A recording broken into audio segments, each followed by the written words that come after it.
자, 안녕하세요. 이제 보충 마지막 시간이죠. 자, 이번에 기초회계 보충은 이 현금 및 현금성 자산, 그걸로 들어가겠습니다. 자, 페이지 1페이지부터 보시면 됩니다. 우선 이제, 요거는 뭐 굉장히 중요한 단원이죠. 자, 현금 및 현금성 자산.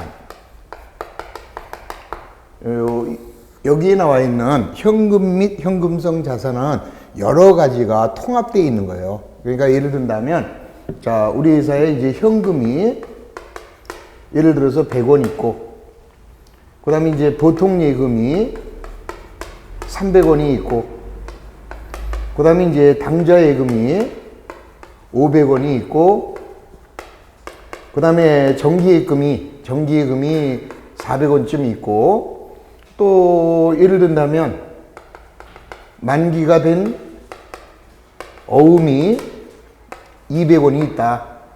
또 예를 든다면 뭐 어떤 걸 들을 수 있을까요? 가계수표 같은 게 200원이 있다. 그럼 이제 이거를 회계 처리할 때는 하나하나 독립된 계정을 사용해야 돼요. 그러면 이제 현금은 현금이고, 보통 예금은 보통 예금이고, 당좌 예금은 당좌 예금이고, 정기 예금은 정기 예금이고, 만기가 된 어음은 현재 받을 어음, 이렇게 돼 있겠죠. 그 다음에 이제 가계수표 같은 것은 이제 뭘로 처리하느냐, 조금 이따 배우겠지만 얘는 이제 현금으로 회계 처리를 합니다. 왜 현금으로 되느냐? 약속하는 거예요. 이제 우리끼리, 야, 이런 것들은 이제 현금이라고 하자. 만약에 안 그러면 우리가 이제 재무상태표를 한번 그려보세요. 이제 재무상태표를 그리게 되면 여기에다가 어떻게 써야 돼요? 저기 있는 거 다 써야 되겠지. 현금도 써야 되고, 또 자, 그럼 가계수표는 현금이라고 그랬으니까 현금은 300원 이렇게 써주고, 그 다음에 여기다가 보통 예금 300원 이렇게 써주고, 그 다음에 당좌 예금이 500원, 그 다음에 정기 예금이 400원, 그 다음에 받을 어음이 200원, 이런 식으로 이제 써줘야 되는데, 자, 이렇게 쓰는 거하고, 어차피 정보 이용자들은 현금을 갖고 있는데, 이런 것들을 요 얼마, 요거 얼마, 이거 얼마, 눈 아프게 따로따로 얼마씩 있다, 이렇게 쓸 필요가 없잖아요. 그렇게 해서 알고 있으나, 그냥 여기다가 현금 및 현금성 자산이 얼마 있냐? 300원, 600원, 1100원, 1100원 있다. 이렇게 써주나. 이렇게 해서 묶어서 우리는 언제라도 현금으로 바꿀 수 있는 돈이 1100원이 있다, 이렇게 알려주면 되지. 뭐가 얼마 있고, 뭐가 얼마 있고, 뭐가 얼마 있고, 이럴 필요가 없잖아요. 그냥 통합해서 알려주면 되지. 가령 예를 들어서 누가 나한테 돈 얼마 있어, 그래요. 그러면 이쪽 주머니에 10만 원이 있어. 그럼 이쪽 주머니에 5만 원이 있어. 그러면 내가 물어봤을 때, 좀 기다려봐. 이쪽에 10만 원, 이쪽에 5만 원이 있어. 이렇게 알려주는 거 하고, 그냥, 여기 10, 여기 5, 15만 원이 있어. 이런 거 하고 어느 게 편하겠어요. 그래서 요 재무상태표에 기록을 할 때는, 그러니까 평상시에는 현금은 현금, 보통 예금은 보통 예금으로 분계도 하고 회계 처리를 하는 거죠. 그러다가 재무상태표에 보고할 때만 그런 것들을 자질구레한 것들을 다 묶어가지고 현금 및 현금성 자산으로 보고하자, 이런 뜻이에요. 그래서 요 현금 및 현금성 자산이라는 것은 어떤 특정한 계정이 아니라 재무 상태표에 기록되는 계정, 그래서 재무상태표 계정이다, 이렇게 얘기를 하는 거죠. 뭐 예를 든다면 또 외상으로 우리가 물건을 팔았어요. 외상 매출금이 400원이 있고, 그 다음에 받을 어음이 300원이 있어요. 그러면 외상 매출금 400, 받을 어음 300, 이럴 필요가 없지. 그냥 편하게 내가 받을 수 있는 채권은 700원이다. 이렇게 해서 요거 두 개를 묶어서 이렇게 오면 되겠죠. 그래서 이런 것들을 재무상태표 계정이라고 하는 거고, 그러면 재무상태표에 현금이 현금성 자산으로 기록할 수 있는 것들은 뭔지 알아야 되겠죠. 그래서 별도로 여러분들이 배우는 거다. 이렇게 생각하시면 간단하죠. 자, 그래서 거기 보시면 현금 및 현금성 자산은 현금과 보통예금, 당좌예금 및 현금성 자산으로 한다. 이렇게 해서 크게 몇 가지로 구분이 되어 있느냐? 세 가지로 구분을 해놨습니다. 자, 다시 말씀드리면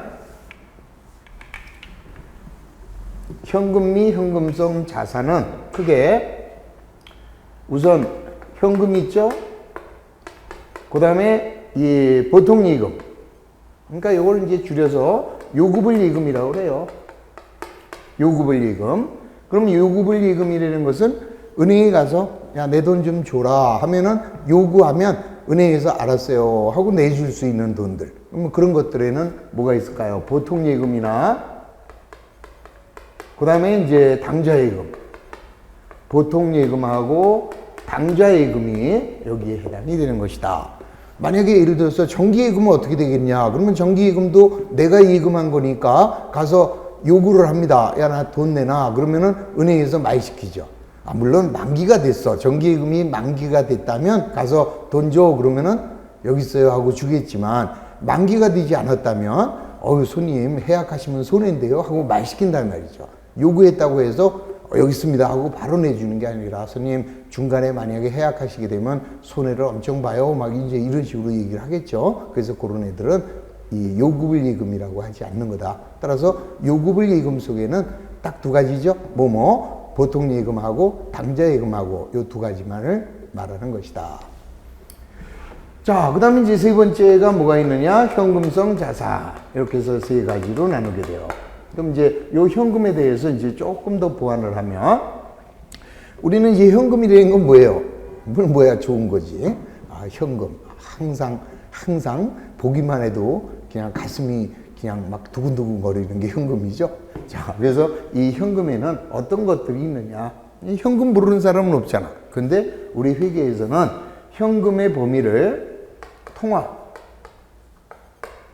통화라고 하는 건 뭐예요? 화폐로 통용되는 지폐, 그 다음에 동전, 그 다음에 외국돈, 외화, 이런 것들은 통화예요. 그래서 자, 내가 상품을 매출하고 종이돈을 받든 동전을 받든 달러화를 받든 엔화를 받든 우리는 현금이라고 회계 처리하자, 이렇게 얘기를 하는 겁니다. 자, 그 다음에 이제 통화 대용증권이라는 게 있어요. 그래서 통화 대용증권이라고 하는 것은 얘는 현금은 아니야. 지금 현재는 현금이 아니지만 소유한 사람이 언제나 원하면 얻는 거예요. 그냥 뭘로? 돈으로 바꾸는 거죠.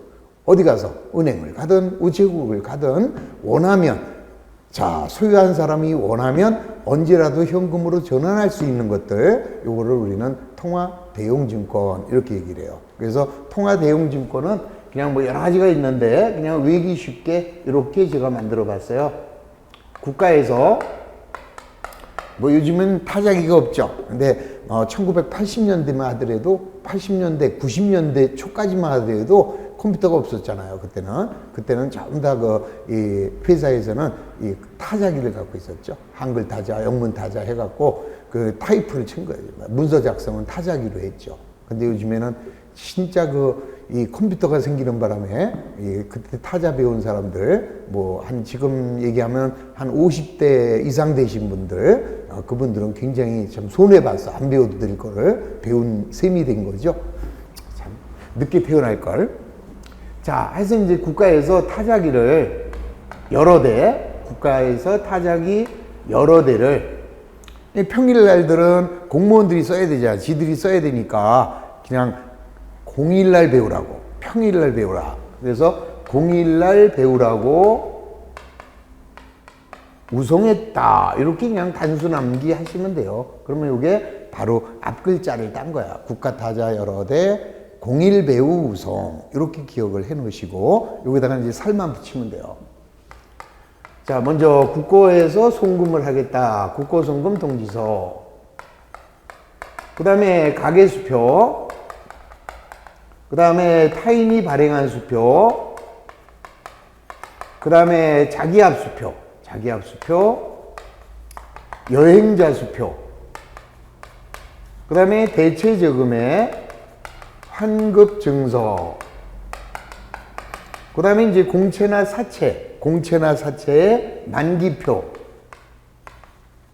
또는 공채나 사채의 이자표, 그 다음 만기란 말이 나왔네. 여기서 하나 더 삐치면 만기가 된 어음. 그러니까 어음을 가지고 받았는데요. 그 어음을 받으면 받을 어음이잖아. 근데 그 어음이 만기일이 지났어요. 그러면 언제라도 은행에 가서 나 이거 돈으로 줘라. 그럼 바꿔주겠죠? 그래서 만기가 됐다면 현금으로 분류할 수 있다. 이런 얘기예요. 그 다음에 이제 일람출구보험. 일람출구보험. 그 다음에 배당금 영수증. 그 다음에 우편한 증서. 그 다음에 우편수표. 그 다음에 송금수표. 자, 이런 것들을, 자, 이것들 보면은 각각으로 보세요. 각각으로 보면은 돈 아니잖아. 자, 무슨 돈이야? 자, 우선 국가에서 송금을 해주겠대요. 자, 내가 어떤 그 뭐 특이한 거, 오늘 뭐 이 컴퓨터를 보니까 소금으로 차가 이제 간대, 이제 소금물을 부어갖고 휘발유 대신에 소금물로 부어가지고 차가 가는 거를 개발했더라고. 대단한 거죠. 앞으로 이제 휘발유 안 사면 돼. 그냥 집에서 아침에 출근하면서 소금에다가 물 타갖고, 그 다음에 그냥 그 차에다가 주유하고, 그러고 몰고 오는 그런 시대가 된대네요. 진짜 굉장해. 그때 어떤 사람은 그거, 그러면 1kg에, 시속 몇 킬로예요? 그래요. 그러면 소금물을 부었으니까 시속 20km 이래버리면 안 되잖아. 거기 보니까 시속 500km까지도 낼 수 있대네. 참 진짜 세상이 정말 너무 좋아져요. 만약에 우리나라에서 자, 어떤 사람이 아니라 내가, 야, 너희들은 그 소금물로 차를 가게 만들었냐? 나는 참이슬로 차를 가게 만들겠다. 그래서 그런 걸 하나 개발했다고 한번 해봐요. 그럼 난리 나지. 그래서 정부에서 그거 좀 더 어느 정도 실현이 됐을 때 좀 더 연구해봐 하고 국가에서 한 100억 정도, 뭐 100억? 100억 정도 갖고 되겠어? 한 1000억 정도를 나한테 준다고 한번 생각을 해보세요. 그러면 1000억 정도를 돈다발을 자루에다 담아서 나한테 보내지 않잖아. 받아가세요 하고 국고송금 통지서 1000억짜리를 나한테 주는 거예요. 그럼 나는 그거 가지고 뭐야, 종이 조각이잖아. 그러나 그걸 가지고 은행에 가면 은행에서 1000억을 현금으로 교환해 주겠죠. 따라서 지금 현재는 종이 쪼가리지만 내가 원하면 언제라도 현금으로 전환할 수 있는 것은 그때 종이 쪼가리 이렇게 회계 처리했다가 한번 생각해 봐요. 국가에서 1000억을 받았잖아, 이제. 뭘로? 국고송금 통지서로. 그러면은, 자, 어떻게 회계 처리할까요? 차변에 국고송금 통지서 1000억. 1000억. 뿌듯해. 그 다음에 국가에서 보조를 받았으니까 국고보조금 1000억. 그래서 이제 국고송금 통지서라는 자산이 증가하고 국고보조금이라는 수익이 이렇게 발생을 했잖아요. 그러면 이거를 국고송금 통지서로 했다가 은행에 가서 뭘로 합니까? 현금으로 바꿔와서. 그러면 이제 그때 가서 여기서 국고송금 통지서를 1000억 이렇게 없애면서 현금 1000억. 구태여 뭐 이렇게 하느냐. 이 중간 단계를 생략하면 되지. 그래서 국고송금 통지서를 받으면 그냥 언제라도 내가 원하면 현금으로 교환할 수 있으니까 그냥 현금 이래버리자 이 소리예요. 그래서 이런 계정 과목을 쓰는 게 아니라 이런 애들을 받으면 다이렉트로 뭐로 처리해라? 현금으로 처리해라. 이런 소리예요, 개념이. 가계수표도 마찬가지죠. 자, 가계 종합예금이라는 게 있죠. 은행에 일반적으로 기업하는 사람들은 어떤 수표를 써요? 당좌 수표를 쓰고, 그 다음에 이제 봉급생활 하시는 분들은 은행에 가서 가계종합예금에 가입하면은 가계수표를 은행에서 주죠. 자, 내가 손님한테 물건을 팔았더니 그 손님이 가계수표를 줬어. 그러면 나는 어떻게 해요? 상품이 나갔으니까 배변의 상품 10만원. 가계수표를 받았어. 그러면 가계수표 10만원. 이래놨다가 은행에 가서 현금으로 찾아오면 그때 가서 가계수표 10만원, 현금 10만원 이러면 어때요? 뭘 어떻게 해? 미친 짓이지. 그러지 말고 이런 거 쓰지 말고 그냥 현금으로 바로 다이렉트로 하자. 이런 뜻이에요. 나머지 거 몽땅 다. 그래서 자, 국가에서 송금한 통지서나 가계수표나 타인이 발행한 수표나 자기한 수표, 여행자 수표, 대체지급의 환급증서, 공사체의 만기표나 이자표, 일람출구봉, 배당금 영수증, 우편한 증서, 우편수표, 송금수표 등을 받으면 아예 뭘로 처리해라? 현금으로 회계 처리하라. 이렇게 생각하시면 되는 거예요. 뭐 이런 내용이 뭐냐? 궁금하죠? 궁금하면 500원? 자, 궁금하면 요즘 뭐 있어요?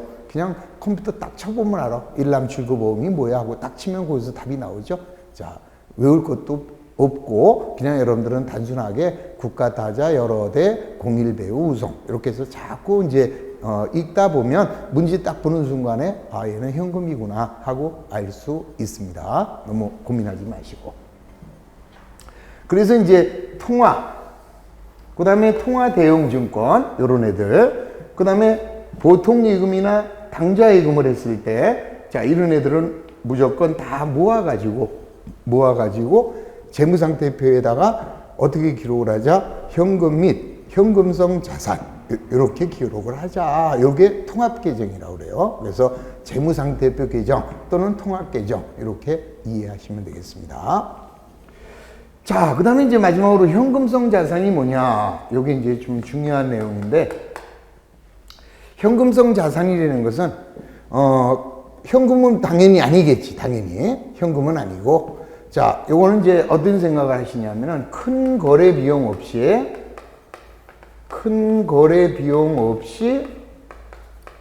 현금으로의 전환이 용이하고 쉽다 이 소리죠. 그러니까 쉽게 말하면 큰 돈 안 들고 현금으로 바꿀 수가 있다 이런 소리입니다.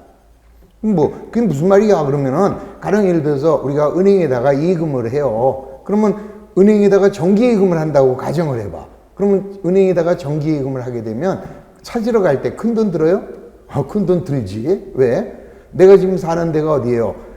서울의 영등포에 살아. 근데 정기예금을 어디 가서 할까? 저 제주도 가서 해봐. 그러면 제주도 가서 정기예금하고 올라와? 그럼 나중에 찾으러 갈 때 제주도까지 가야 되겠네? 그런 사람 한 명도 없잖아요. 어디다가 정기예금해? 집 근처에다 하잖아. 그러면은 은행에 돈 찾으러 갈 때 큰 돈 들어? 안 들어? 안 들죠? 고무신이 좀 달어? 자, 큰 돈 들었어요? 그럼 어쩔 수 없는 거고. 그래서 일반적으로 은행에 돈 찾으러 갈 때 큰 돈 안 든다. 그냥 동네에다 예금했기 때문에 이렇게 생각하시면 되겠죠. 그 다음에는 이자율이 변동된다 하더라도 그 이자율 변동이 아주 폭이 적다 이 소리죠. 그러니까 중간에 이자율이 변동된다 하더라도 그 손해가 별로 없다 이렇게 생각하면 돼요. 그래서 자, 현금으로 전환이 용이하고 그 다음에 이자율이 변동된다 하더라도 그 변동의 폭이 적다.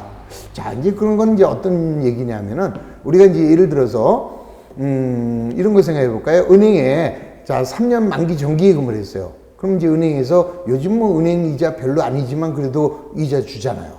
근데 그거를 만약에 중도에 가서 해지를 한다고 그래봐. 그럼 중간에 가서 해지한다면 엄청 손해를 보잖아. 그러면 안 돼. 그러면 자, 여기서 말해서 이자율이 변동된다라는 것은 중도 해지를 한다라고 생각하시면 되죠. 그러면 중도 해지를 해도 큰 손해가 없으려면 어떻게 하면 될까요? 가입 기간이 짧은 거. 자, 예를 들어서 은행에 가서 나 3개월 만기 정기예금 할게. 이자 몇 %나 줘. 그러면 뭘 3개월밖에 정기예금 안 하면서 뭘 많이 받으시려고 아주 적죠. 그러니 그런 정도라면 중도 해지한다 하더라도 큰 손해를 안 본다 이 소리죠. 그래서 자, 다시 얘기하면 그러면 이제 여기서 여러분들이 딱 기억할 게 3개월이라는 거를 잘 기억을 해야 돼요. 3개월. 그래서 큰 거래 비용 없이 현금으로 전환이 용이하며 이자율이 변동된다 하더라도 그 변동에 따르는 손실이 적은 거를 말합니다. 그래서 이때는 어떻게 되느냐? 그러기 위해서는 당연히 취득일로부터 만기가 3개월 이내 단기 금융상품이나 또는 단기 금융자산.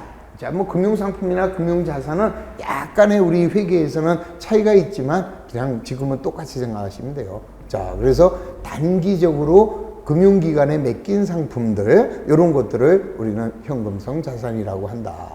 자, 이제 여기서 중요한 게 있습니다. 딴 건 볼 것도 없어요. 만기가 3개월인데 요 만기 3개월이라는 것은 취득일로부터 만기가 3개월이다 이 소리예요. 그럼 제일 잘 틀리는 게 뭐냐 하면은 자, 현금 및 현금성 자산이란 현금성 자산이란 취득일로부터 만기가 3개월 이내에 도래하는 정기예금 등을 말한다. 그러면은 X가 되는 거죠. 자, 다시 말씀드리면 자, 우리는 항상 결산을 언제 하느냐? 12월 31일 날 결산을 해요. 그냥 일반적입니다. 자, 6월 말일 날 결산하는 법인도 있죠. 근데 이제 우리는 12월 말일이 결산이라고 하고, 자, 만기가 언제냐? 2월 말일에. 2월 28일이 만기. 그러면 얘는 현금성 자산일까요? 아닐까요? 그걸 촌스럽게 왜 나한테 물어봐? 지금 속으로 그러시죠. 아, 그럼 뭐 묻지 마. 아, 2달밖에 안 남았으니까 현금 및 현금성 자산이지. 땡. 틀렸어요.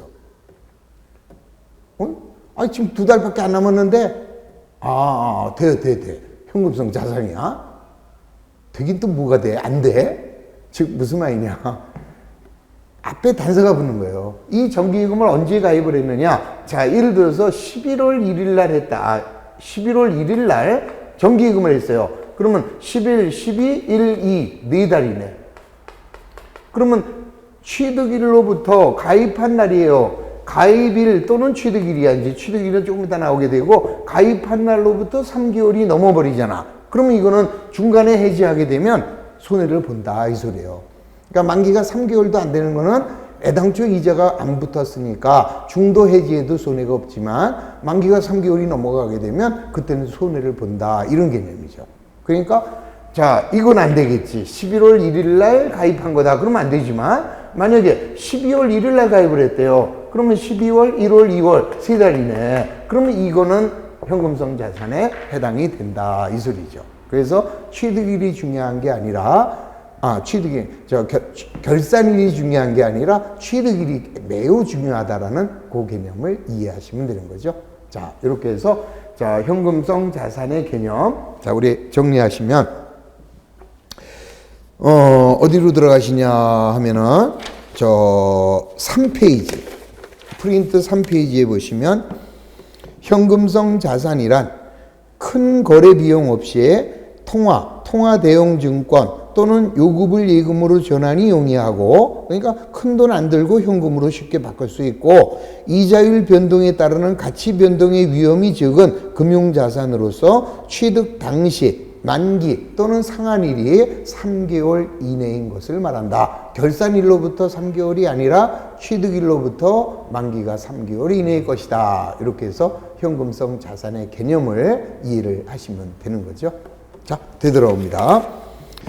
자, 그러면 이제 1페이지로 들어오시면 박스 정리를 잘 해놨습니다. 현금 및 현금성 자산이란 현금과 보통예금과 당좌예금 및 현금성 자산으로 한다. 그래서 가로 안에 보면 현금 및 현금성 자산은 먼저 현금하고 보통예금하고 당좌예금하고 그 다음에 현금성 자산. 그래서 이제 거기 보면 취득 또는 취득일로부터 만기가 3개월 이내의 채권이나 우선 상환주나 환매채, 초단기 수익증권이나 단기 금융상품, 양도성 예금증서. 단 모든 게 양도성 예금증서도 취득일로부터 3개월 이내 이렇게 돼야 되는 거야. 또 자, 초단기 수익증권도 취득일로부터 3개월 이내 이렇게 넘어가야죠. 만약에 얘가 3개월이 넘어가면 취득일로부터 만기가 4개월이다. 그러면은 절대로 현금성 자산으로 분류해서는 안 된다. 그럼 어떻게 해요? 그러면 그건 기간에 따라서 조금 이따 배우게 돼요. 단기 금융상품으로 회계 처리하든지. 어떤 게 단기일까? 그러면 3개월은 넘는다? 1년은 안 된다. 그러면 단기 금융상품으로. 그 다음에 만기가 2년이래요. 1년이 넘는데 그럴 때는 장기 금융상품으로 이렇게 회계 처리하는 거다. 이렇게 이해하시면 되겠습니다.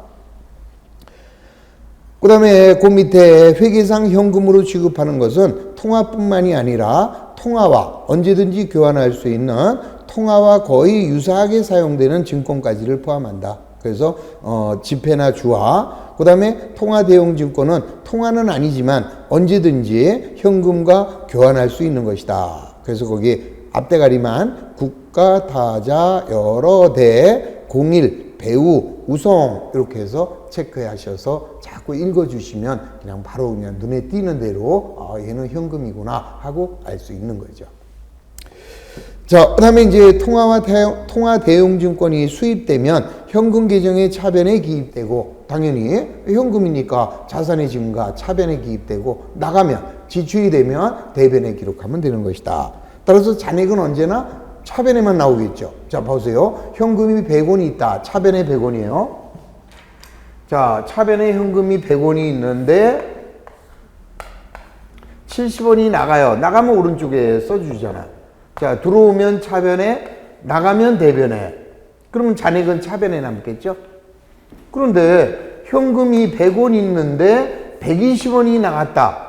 말도 안 된다라는 거 알 수 있죠? 그래서 언제나 현금 계정은 잔액이 반드시 차변에 남는 것이다. 이렇게 생각하시면 되겠습니다. 자, 그 밑에 보충학습. 이제 헷갈리는 거예요. 자, 이런 애들은 현금 및 현금성 자산이 안 된다. 이런 얘기. 그래서 현금 및 현금성 자산이 아닌 거. 자, 우표. 자, 우표는 우리가 언제든지 은행에 가면 현금으로 바꿔줘요? 우체국 가면 현금으로 바꿔줘요? 안 되지. 그래서 우표나 엽서, 수입인지 이런 것들은 그냥 일반적으로 소모품비로 해서 금액이 적을 때는 그냥 바로 즉시 비용 처리하면 되는 것이다. 그 다음에 이제 타인이 발행한 약속어음이나 선일자 수표. 여기서 이제 타인이 발행한 어음. 이건 뭐예요? 상품을 매출했는데 상대방이 언제 주겠습니다 하고 어음 증서를 발행했어. 그래서 내가 어음을 받으면 그때는 받으러 이렇게 기록을 하는 거죠.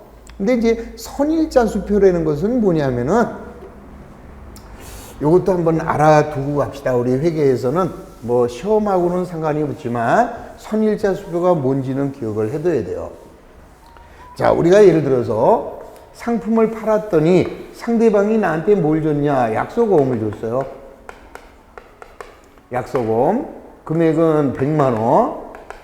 그 다음에 지급일이 2015년 자 10월 28일 이렇게 되겠습니다. 그리고 이제 지급지가 어디로 되어 있느냐? 국민은행 노원역 지점 이렇게 되어 있어요.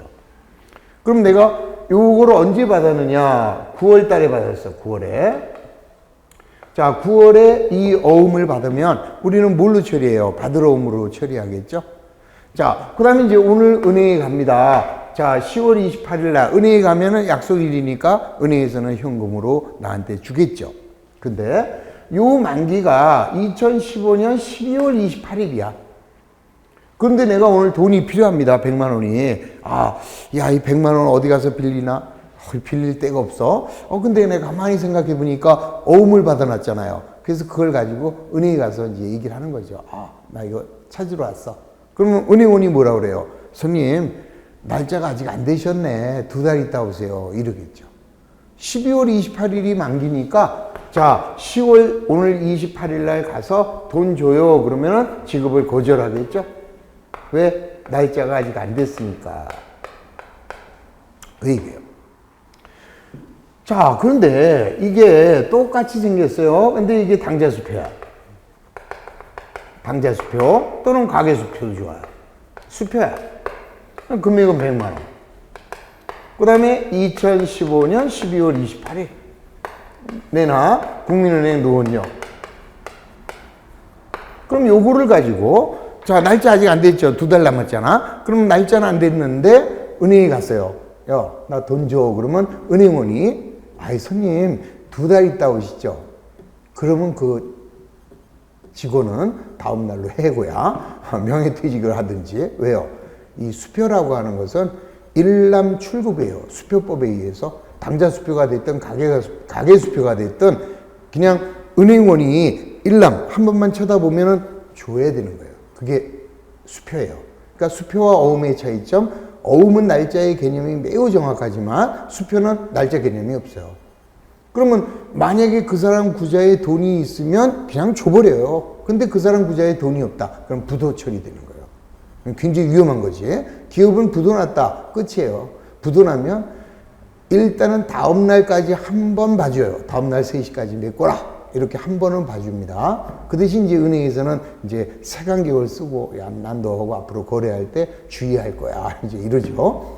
근데 그 다음 날도 이제 입금을 못 시켰어요. 당좌 예금에. 그러면은 바로 최종 부도 나고, 그 다음 날 우리 경제신문에 딱 나죠. 한쪽 구석에 당좌 거래 정지. 이렇게 해서 딱 등장을 하게 됩니다. 그러면 끝이에요. 그냥 은행에서 대출해 준 돈 일시에 그냥 회수로 들어오게 되고 기업은 끝나는 거예요. 그러면 저 당좌 수표를 발행한 사람은 왜 저런 걸 발행을 할까? 상대방이 욕을 한 거야. 네? 야, 내가 어음 줄게. 이제 처음에 그렇게 얘기하겠죠. 야, 무슨 어음이냐. 그냥 너 수표용지로 줘. 안 돼. 나 돈이 없어. 10월 28일 날 나 돈 없어. 아, 걱정하지 마. 내가 12월 28일 날 네가 제시한 날에 내가 꼭 가서 은행 가서 찾을 테니까 나를 믿어. 믿기는 개뿔. 그러고 갖다 제시한 거예요. 그러면 수표법에 의해서 줘야 된다니까? 돈 없으면 부도라니까? 위험하죠? 그래서 자, 날짜가 안 된 수표를 먼저 받았을 때 우리는 선수표라고 하고, 그러면 법률적으로 볼 때는 저거는 현금이나 마찬가지잖아요. 그럼 이제 우리 회계는 어떻게 해야 될 거냐? 법이 우선이냐? 경제적인 실질이 우선이냐? 언제나 경제적 실질이 우선이죠. 그러면은 상도이상 미리 제시하면 된다, 안 된다? 안 된다, 이 소리예요. 그래서 저런 선수표를 받았을 때는 그냥 어음으로 회계 처리하는 것이다, 이런 얘기죠. 그래서 항상 기억하실 게 선수표를 받으면 얘는 이게 날짜가 이제 아직 안 된 거예요. 10월 28일. 이건 괜찮아. 이거는 그냥 수표를 받았으니까 상품을 팔고 이런 수표를 받으면 현금으로 해도 되죠. 근데 이렇게 날짜가 아직 안 된 놈, 이런 걸 받았을 때는 얘를 받으러옴으로 이렇게 회계 처리한다. 이 정도만 기억을 하시면 됩니다. 자, 그 다음에 이제, 그 밑에 나와 있죠? 타인이 발행한 수표나, 타인이 발행한 어음이나 선일자 수표. 요거는 매출 채권으로 해라. 즉, 받으러옴으로 해라. 이 소리입니다. 그냥. 자, 그 다음에 자금을 대여하고 차용증서를 받았대. 그럼 내가 돈을 빌려주고 차용증을 받으면 빌려준 돈이죠. 그래서 그거는 현금이 될 수 없고 대여금으로. 그 다음에 직원에게 갑을 해줬다. 직원에게 갑을증을 줬어요. 그러면 직원 갑을증은 현금이 아니죠. 그래서 그거는 종업원 선대금. 종업원에게 월급날 띄기로 하고 먼저 빌려줬다. 그래서 선대금. 이렇게 회계 처리한다. 그 다음에 이제 당좌개설 보증금. 당좌개설 보증금이라고 하는 것은 우리가 일반적으로 당좌 거래를 처음 하게 되면 보증금 맡겨라, 이렇게 얘기합니다. 그래서 이제 당좌개설 보증금을 200만 원 맡겼다면, 그러면 처음에 당좌개설 보증금 200만 원 하고, 그 다음에 100만 원을 당좌예금했다. 그러면은 300만 원을 은행에 예금했죠. 그러나 내가 찾을 수 있는 한도는 100만 원밖에 안 되는 거지. 200만 원은 만약을 염려해서 보증금으로 은행에 맡겨둔 거예요. 그래서 그런 경우는 장기 금융상품으로 회계 처리하게 된다. 자, 그러니까 순수하게 당좌 예금한 것만 현금성 자산이 되고, 당좌개설 보증금은 당좌 예금이지만 걔는 보증금으로 맡겨놓은 거기 때문에 현금성 자산으로 분류해서는 안 된다. 그래서 안 되는 게 더 중요하겠네. 시험 보면 다음 중 현금 및 현금성 자산에 해당되지 않는 거. 그러면 이제 어쩌고저쩌고 해놓고 여기에 나와 있는 것들, 뭐 엽서가 나온다든지 선수표가 나온다든지 또는 당좌개설 보증금 이런 게 나오면 그거 골라내시면 되는 거다. 자, 넘어갑니다. 그 다음에가 이제 당좌예금에 관한 이야기. 뭐 당좌예금이라고 하는 것은 은행에서 수표를 발행할 수 있는 예금, 요거를 우리는 당좌예금, 편하죠. 우리가 당좌 거래를 안 하게 되면 그 많은 현금을 어떻게 보관하고, 또 예를 들어서 땅을 사러 갑니다. 10억. 그럼 땅 사러 갈 때 10억을 현찰로 이렇게 메고 갈 수는 없잖아. 요즘에는 뭐 비타박스, 거기 그 박스에다가 이렇게 넣고 다니래. 참 좋아졌어요, 세상이. 그래가지고, 뭐 조그만 건데도 뭐 몇 억 이렇게 들어가잖아요. 이 5만 원짜리 이렇게 딱 집어넣으면. 아주 좋아졌어, 세상이. 그래도 10억을 가져간다. 그러면 어떻게 돼요? 가져가서 쉬어서 줘야지. 또 받는 사람도 쉬어서 받아야지. 은행에 끈으로 묶어놨어도 그거 어떻게 믿어? 다 풀어서 다 쉬어봐야 되잖아? 그러면 10억 주고받으려면 3박 4일 걸리겠네? 자, 촌스럽게 어떻게 하면 돼요? 은행에다가 딱 당좌예금 해놓고 갈 때 수표책 하나만 주머니에다 넣고 가서 자, 수표 한 장 끊어주면 끝이죠? 그러한 예금을 당좌예금이라고 한다. 자, 이건 뭐 아주 쉬운 거니까. 기업이 은행과 2페이지입니다. 당좌 거래 약정을 체결한 후 인출할 때는 예금할 때와 달리 당좌 수표를 발행하여 예금을 인출한다. 자, 이런 것들을 당좌 거래라고 하고 이런 거래를 기록하는 계정이 당좌 예금 계정이다. 따라서 당좌예금했다면 자기가 당좌예금한 만큼 언제라도 은행에 가서 내놔. 그러면 은행에서 주겠죠. 그래서 요구불 예금에 해당된다. 그러면 이제 회계 처리는 어떻게 하느냐? 자, 내가 현금을 500만 원을 당좌예금 해봐요. 그러면 현금이라는 자산이 500 감소됐죠? 그 대신에 내가 언제라도 찾아 쓸 수 있는 당좌예금이라는 자산이 500 늘어나겠죠? 자, 그 다음에 이제 상품을 매입을 했습니다. 상품을 200만 원 매입하고 대금은 수표를 발행하였다. 그러면 상대방이 언젠가는 은행에 가서 찾아가겠죠? 그러면 그 500만 원 예금 중에서 200만 원은 내 예금 아니야. 가져가라고 줬으니까. 그래서 수표를 발행하면 바로 당좌 예금이 얼마 감소돼요? 200 이렇게 감소되는 것이다. 그래서 예금하면 늘어나고 인출해 가면 줄어들죠. 그러면 이제 당좌 예금 계정을 그리게 되면 차변에 500, 대변에 200 나갔네. 그러면 앞으로 내가 수표를 발행할 수 있는 한도는 얼마까지다? 300만 원까지다. 그럼 따라서 당좌예금은 언제나 잔액이 차변 쪽에 남는다. 현금하고 같다라는 것을 알 수 있겠죠? 자, 요게 바로 당좌예금에 관한 거래다. 그 밑에 내용 확인 문제. 하나 주식회사의 다음 거래를 분개하라. 10월 5일 날 두나은행 서대문 지점과 당좌 거래 계약을 맺고 현금 100만 원과 당좌 개설 보증금 2만 원을 예금하였다. 자, 그러면 이제 우선 당좌 예금은 100만 원을 했네요. 그럼 차변에 당좌 예금 100만 원. 그 다음에 당좌 개설 보증금은 2만 원. 그래서 현금으로 얼마를 예금한 거다? 102만 원을 예금한 게 된다. 그래서 이 보증금은 당좌 예금에 포함시키면 안 되고 별도로 얘는 장기 금융상품으로 분류가 되는 것이다. 그러니까 당좌 개설 보증금은요, 당좌 거래 해지하기 전까지는 못 찾는 거다. 따라서 내가 그 개설 보증금만큼 수표를 발행할 수가 없다. 이렇게 생각하시면 되겠죠. 나쁜 놈들이야, 그렇죠? 당좌 거래 끝낼 때까지는 은행 돈이야. 이자도 안 줘. 참 아주 대단해요. 10월 7일 날 세나기업의 상품을 70만 원 매출하였다. 대금 중 50만 원은 동점이 발행한 수표로 받고 잔액은 당점이 발행한 수표로 받았다. 그랬습니다. 자, 요건 이제 무슨 말이냐? 좀 이상한 말이 나왔어요. 자, 여기서 뭐라고 그랬느냐? 상품을 70만 원을 매출을 했대요. 그러면 상품이 70만 원 이렇게 나가겠죠? 70만 원이 나가면서 대금 중 50만 원은 동점이 발행한 수표로 받았다. 자, 이거 뭐 기초 시간에 많이 했죠? 당점, 동점. 당점은 나라고 했고 동점은 타인이라고 했습니다. 그럼 내가 상품을 70만 원을 매출했는데 50만 원은 상대방이 발행한 수표를 받았어요. 그럼 나는 수표를 받으면 어디로 가? 은행에 가서 돈 줘. 그러면 은행에서 바로 현금으로 주겠죠. 그래서 동점이 발행한 수표를 받으면 현금이 50 이렇게 되는 거예요.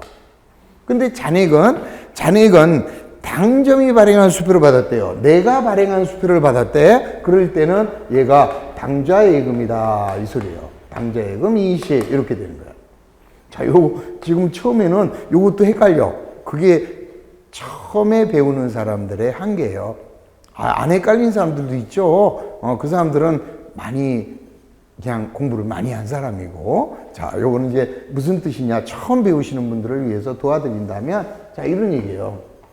내가 현금을 102만 원 당좌예금을 했다가, 이게 이제 4월 1일이라고 해요. 그냥 여기 날짜가 있지만 무시하고, 그 다음에 이제 5월 1일 날 내가 상품을 샀어요. 상품을 20만 원을 매입하고 배금은 수표를 발행했어요. 그 말은 뭐야? 너 찾아가라. 그리고 수표를 발행하면 상대방이 수표를 은행에 가서 찾아갈 때까지 아무런 회계 처리하는 거 아니죠. 어차피 내가 수표를 발행하면 네가 찾아가라고 준 거니까 바로 여기서 당좌 예금이 얼마 없어진다? 20. 이렇게 해서 나는 예금이 80만 원 있는 걸로 알았다 이 소리예요. 그런데 얘한테 5월 5일 날 조금 아까 내가 상품을 사온 데다가 내가 다른 상품을 70만 원 팔았어요. 그랬더니 걔가 야, 너 지난번에 나한테 준 수표 내가 은행 가서 찾아가지 않고 내가 갖고 있다. 그거 너 도로 가져가라 해서 내가 발행한 수표를 나한테 줬다 이 소리예요. 그 얘기는 나는 수표를 발행할 때 걔가 은행 가서 찾아가겠지 하고 당좌예금을 줄여놨는데 걔가 안 줄여갔잖아. 안 찾아갔잖아. 그러니까 도로 당좌예금을 늘려줘야 되겠죠. 그 얘기. 그래서 요거 잘 생각하시면 내가 어떠한 상거래를 하고 거래 상대방이 발행한 수표를 받았다. 그때는 현금이 되지만 내가 발행해 줬던 수표를 내가 도로 받았다. 그때는 당좌예금을 도로 늘려야 된다라는 거 그것만 생각하시면 되겠죠. 자, 그래서 차변에는 이 문제 회계 처리하게 되면 차변에는 현금이 50, 그 다음 당좌예금이 20, 그 다음에 상품을 팔았으니까 상품 그래도 되고 어차피 이제 앞으로 여러분들은 이 회계 처리할 때 상품 매매 거래는 3분법으로 해요. 그래서 팔았을 때는 매출이라고 하고 사왔을 때는 매입이라고 할 거예요. 그러니까 매입이라고 하든 상품이라고 하든 매출이라고 하든 지금은 전혀 신경 쓸 게 없어요. 근데 궁극적으로는 사오면 매입, 팔면 매출이다. 이렇게 생각하시면 되겠습니다. 자, 그 다음에 이제 뭐가 나왔어요? 당좌 차월이라는 게 나왔어. 당좌 차월이라는 건 뭐냐? 요 당좌 차월이라는 것은 내가 예를 들어서 은행에다가 500만 원을 당좌예금 했습니다. 500만 원을 당좌예금 했어요. 당좌예금을 500. 그 다음에 현금을 500만 원 예금을 했다. 자, 그 다음에 4월 10일 날 상품을 매입을 했습니다. 매입 300. 배금은 수표를 발행했습니다. 찾아가라. 당좌예금 300. 그러면 내가 지금 더 수표를 발행할 수 있는 여력은 200만 원은 더 수표를 발행할 수가 있는 것이죠. 그랬는데 내가 오늘 자 4월 15일 날 어디 지나가다 보니까 컴퓨터가 하나 있는데 너무 마음에 드는 거라. 저거 사고 싶어 미치겠어. 그런데 돈은 없어요. 근데 은행이 얼마에 있어? 300 있잖아 지금. 300만 원 당좌예금 있죠? 근데 물어보니까 그 컴퓨터는 500이래요. 있다 모르겠다. 그래서 이제 내가 B품을 사요. 자, 컴퓨터는 B품이죠? B품을 500만 원 사고, 자, 은행이 처음에 당좌 거래를 하게 되면 은행에서는 뭘 줘요? 나한테 네가 필요할 때 수표를 발행하시오 하고 나한테 수표책을 줍니다. 그럼 이제 보통 이제 한 권에 10장 또는 이제 20장, 처음 거래할 때는 10장밖에 안 줘. 쫀쫀하게. 근데 이제 거래를 많이 하다 보면 이제 20장씩 줘요, 이제. 그럼 또 잘 이용하면은 39장까지도 이용을 해요. 그러면 나는 은행에 돈은 300만 원이 남아있는데 수표는 9장이나 남아있잖아. 됐다, 모르겠다 하고 500짜리를 수표를 발행을 했어요. 자, 내가 200 있구나. 내가 500을 예금했다가 300만 원 찾아서 썼으니까 200만 원밖에 없는데 지금 500짜리를 산 거 아니에요. 그럼 300이 모자라잖아. 그래도 용지, 수표 용지 있으니까 폼나게 500짜리를 딱 끊어줬단 말입니다.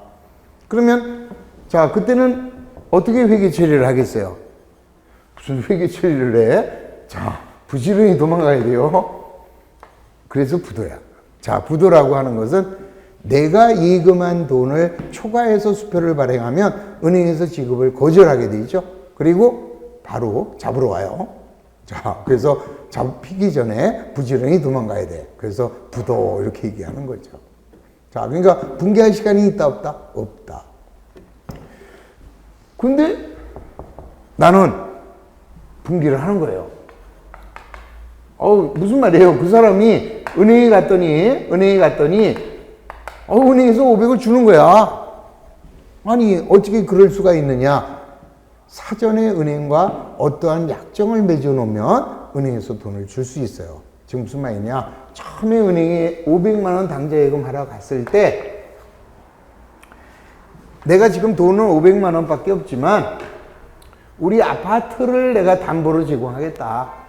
우리 아파트를 담보로 제공할 테니까 2천만 원까지는 내가 수표를 초과해서 발행하더라도 한도를 정해줘. 한도를 정해가지고 꼭 2천이 아니야. 3천 정해도 되고 1,000만 원 정할 수도 있고 은행과 어떠한 계약을 맺는 거예요. 그래서 2천만 원으로 지금 계약을 맺으면 내가 예금은 500만 원밖에 없지만 최고 2,500까지는 수표를 발행할 수가 있는 거죠. 그 얘기 뭐야? 은행에서 꿔주겠다 이 소리죠. 왜? 은행에서는 담보물권이 있으니까. 그런 계약을 우리는 뭐라고 하느냐? 당좌 차월 계약이다 이렇게 생각하시면 돼요. 그러니까 쉽게 말하면 여러분들 은행에서 마이너스 통장 쓰시는 분 그거하고 똑같은 개념이 되는 거죠. 그럴 때는 그런 약정이 사전에 있었다면 은행에서는 준다 안 준다? 준다. 자, 그랬을 때 이때는 당좌예금은 500에서 아까 300 나가고 순수하게 당좌예금은 200만 원만 없어지고 나머지 300만 원은 은행으로부터 빌린 돈이죠. 그래서 당좌 차월 300 이렇게 얘기를 해요. 근데 요즘에 들어와서는 복잡한 걸 많이 싫어해요. 뭐 당좌 차월 계정을 뭐하러 만드냐? 결국 은행에서 빌린 돈 아니겠느냐? 그래서 당좌 차월 대신에 단기 차입금 이렇게 회계 처리해도 관계가 없다. 어느 걸 하든 모두 정답이 되는 거예요. 그러니까 우리는 뭐 쓰는 게 아니잖아. 객관식이니까 당좌 차월로 나와 있으면 당좌 차월이 답이고 또 단기 차입금으로만 나와 있다. 당좌 차월 없다. 그러면 단기 차입금으로 이렇게 회계 처리하시면 되겠죠. 이래놨다가 자, 그 다음에 이제 4월 28일 날 내가 현금을 700만 원을 예금을 합니다. 은행에다가 현금을 700만 원 예금하면 먼저 빚부터 갚아야지. 그래서 아까 만들어뒀던 당좌 차월이 300 이렇게 없어지는 거죠. 그러니까 아까는 빚을 졌으니까 부채의 증가. 부채의 증가는 대변. 자, 빚 갚았네. 부채의 감소 이렇게 되겠죠. 그럼 나머지는 뭐가 될까? 나머지는 당좌 예금 400 이렇게 되겠죠. 그래서 얘네들을 왔다 갔다 하는 게 바로 당좌 차월이다 이렇게 생각하시면 됩니다. 자, 다음의 자료에 의하여 분개하라. 8월 1일 날 마라도 은행에 첫 예금 30만 원과 당좌 개설 보증금으로 50만 원을 입금하고 당좌 수표용지 구입대금 1,000원은 현금으로 줬다. 짜식들 말이야. 당좌 예금 받으면서 그 수표용지 있죠? 그것도 사래. 자, 그 수표용지 같은 거는 그냥 소모품 이렇게 처리하시면 됩니다. 그럼 중요한 것은 얼마를 예금했다? 당좌 예금은 얼마 한 거예요? 30. 그 다음에 당좌 개설 보증금이 있죠? 당좌 개설 보증금이 50. 자, 수표용지는 소모품비로 1,000원. 자, 요거를 현금으로 했죠? 자, 현금이 얼마가 나가느냐? 80만 1,000원인가요? 자, 80만 1,000원. 그러면 내가 이 중에서 수표를 발행할 수 있는 금액은 30만 원밖에 없다라는 거 알 수 있죠? 자, 8월 5일 날 당황상회에서 상품을 5만 원 매입하고 5만 원을 매입했다. 상품 5만 원, 대금은 수표를 발행하였다. 당좌 예금 5만 원. 그럼 이제 내 예금 한도는 25만 원까지는 추가 발행할 수가 있는 거죠. 자, 9일 날 황당상회에 상품을 8만 원을 매출하였다. 자, 8월 9일 날 상품을 팔았대요. 상품 8만 원. 그 다음에 대금 중 5만 원은 당점이 발행한 수표로 받았다. 자, 당점이 발행한 수표, 내가 발행했던 수표 이거 있죠? 그걸 내가 도로 받으면 당제금이 줄지 않았던 거니까 그거는 당좌예금이 되는 거고 나머지는 동점이 발행한 수표를 받았대요. 타인이 발행한 수표를 받으면 현금 이렇게 되겠죠. 그럼 결국 내 예금은 30만 원 그대로 살아있는 거죠. 30에서 5만 원이 나갔다가 다시 5만 원이 들어왔으니 나는 도로 당좌예금은 30만 원이 있는 거다. 자, 8월 12일 날 자, 엉뚱상해에서 상품을 52만 원 매입하고 대금은 수표를 발행하였다. 그러면 8월 12일 날 자, 상품을 매입을 했답니다. 얼마 매입을 했대요? 52만 원. 자, 근데 내가 예금한 돈은 30만 원밖에 없잖아. 그래서 당좌 예금은 30만 원이 나가겠죠. 나머지는 은행에서 빌린 거죠. 자, 빌린 돈이니까 그때는 당좌 차월 얼마? 자, 22만 원을 은행으로부터 빌린 게 됐다. 그래서 당좌 차월 거기 보면은 은행과 100만 원의 차월 계약이 맺어져 있다. 그 얘기는 뭐예요? 내가 예금한 돈을 초과해서 100만 원까지는 수표를 발행해도 은행에서 지급하겠다. 이런 뜻이죠. 그래서 저렇게 당좌 차월로 해놨다가 또 갚으면 예금하게 되면 당좌 차월로 없애주고 이런 식으로 이제 왔다리 갔다리 해주면 된다. 자, 거기까지만 하시고 또 쉬었다가 다음 시간에 계속 하도록 하겠습니다. 자, 쉬었다 하겠습니다.